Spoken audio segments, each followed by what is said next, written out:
Before I start, please, after you've listened, give it a thumbs up or a thumbs down.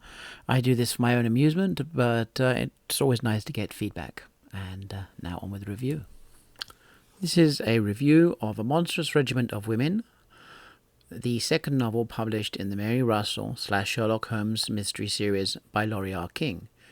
It is preceded in the overall narrative by O Jerusalem, which tells the story of Holmes and Russell's Palestinian exile. That adventure was glossed over in The Beekeeper's Apprentice. This series, for those that do not know, are detective stories and light adventures narrated by the female assistant and partner of Sherlock Holmes, starting in 1914 and carrying on from there into the early 20th century. I read A Monstrous Regiment of Women for the second time, just right after The Beekeeper's Apprentice. This is the spoiler-free section of the reviews, and warnings will be given as needed. The first impressions are that this is a much slicker, more cohesive book than The Beekeeper's Apprentice. Its narration is more of a single story, and the pacing is much more even. I found that I liked it more than the first book. It also felt as if this was much more of a Mary Russell book than a Sherlock Holmes pastiche with a new character. Russell is better developed in personality, both in terms of her character and in Laurie King's writing of her. This book, in my opinion, is where the author truly found Mary Russell's voice. Holmes is a large part of the story, but his action is kept mostly off stage and hidden from the reader. That is, of course, not uncommon in the original stories. It's not uncommon for Holmes to be off camera, but Watson was never given anything like as much free rein as Mary Russell in his actions. The changing sex roles and expectations of this period are a major theme in the book. Hence the title, which comes from a 1558 screed written against Mary Tudor, which was opposed to the idea of females ruling over men. This book is set at a time when society had been horribly disrupted by the First World War, I should say, and a large number of unmarried surplus women who were not easily able to settle into traditional roles were in the population. You could, until recently, still go out to the country villages of England and see a large number of the elderly spinsters who were unmarried thanks to the carnage of the 1914-1918 war, though this did, of course, give some new opportunities to women. Opening in 1920, this book delves into the real social and political themes of the period, as well as the crime, which rather unfolds and reveals itself in the course of events. Interestingly, the crime story itself, while very interesting and very masterfully written, was in many ways secondary to the themes of the book, which I find myself a little surprised to say that doesn't usually work like that for me.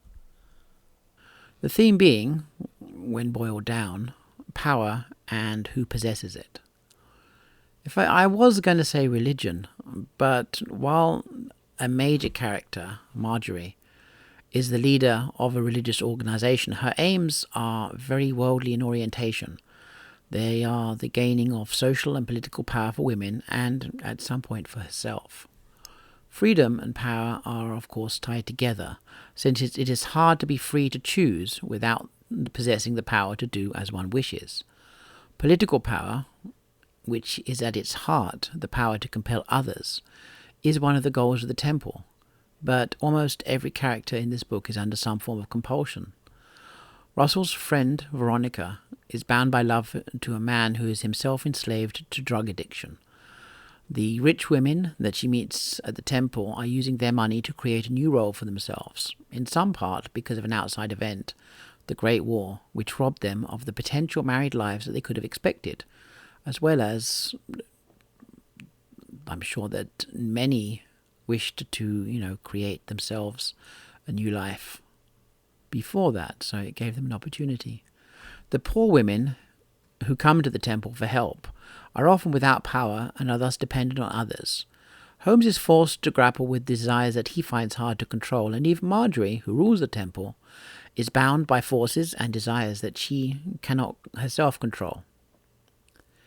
On a personal level, Mary Russell is reaching her age of majority, meaning that she will come into her money within weeks, and then being free to choose her own life's path outside of the control of her aunt. Her journey to freedom is beset with loss of controls.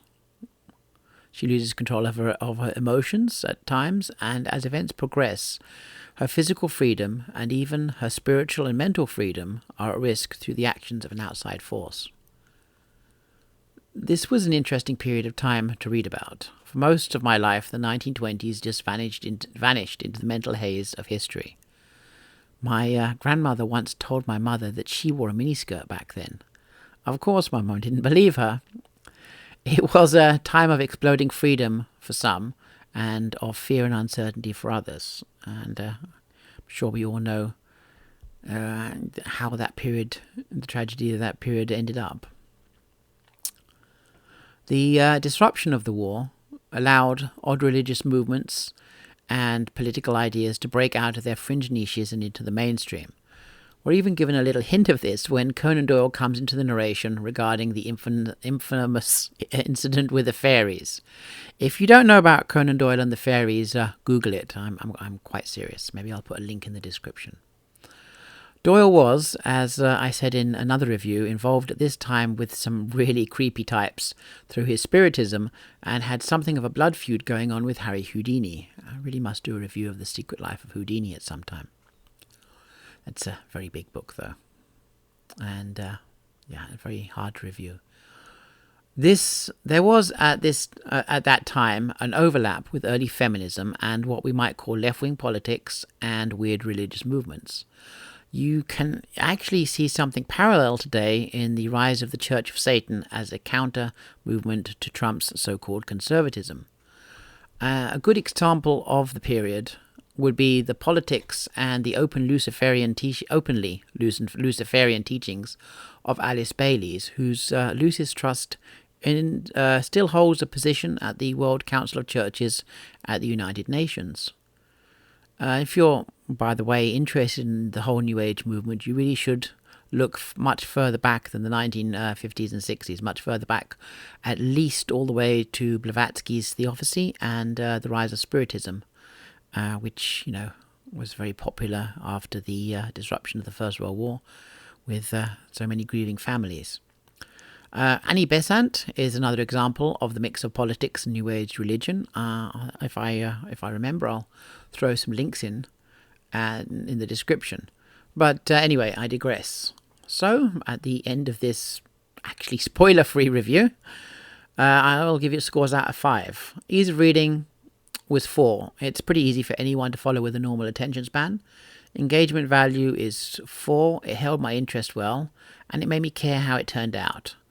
It also explored some interesting social themes, and I must say, actually, on the second reading, being a little older, I think that I knew more about them and found them more interesting. Fun value is 4 because, to be honest, it was just a very nice book to read. I finished it in about, I think, 5 or 6 hours. I've taken to timing myself, so I'd say about 5 or 6 hours, assuming I didn't lose an hour here or there. Language use is 5. Laurie King is a very nice writer. I will say that she did have smoother language. I think her use of language was smoother, and the way she, she definitely, I think, improved her style.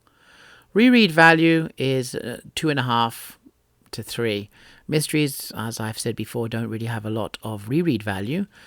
But this one, if you leave it a few years and maybe read some more about the period, you might like to take a second look. And here ends the review.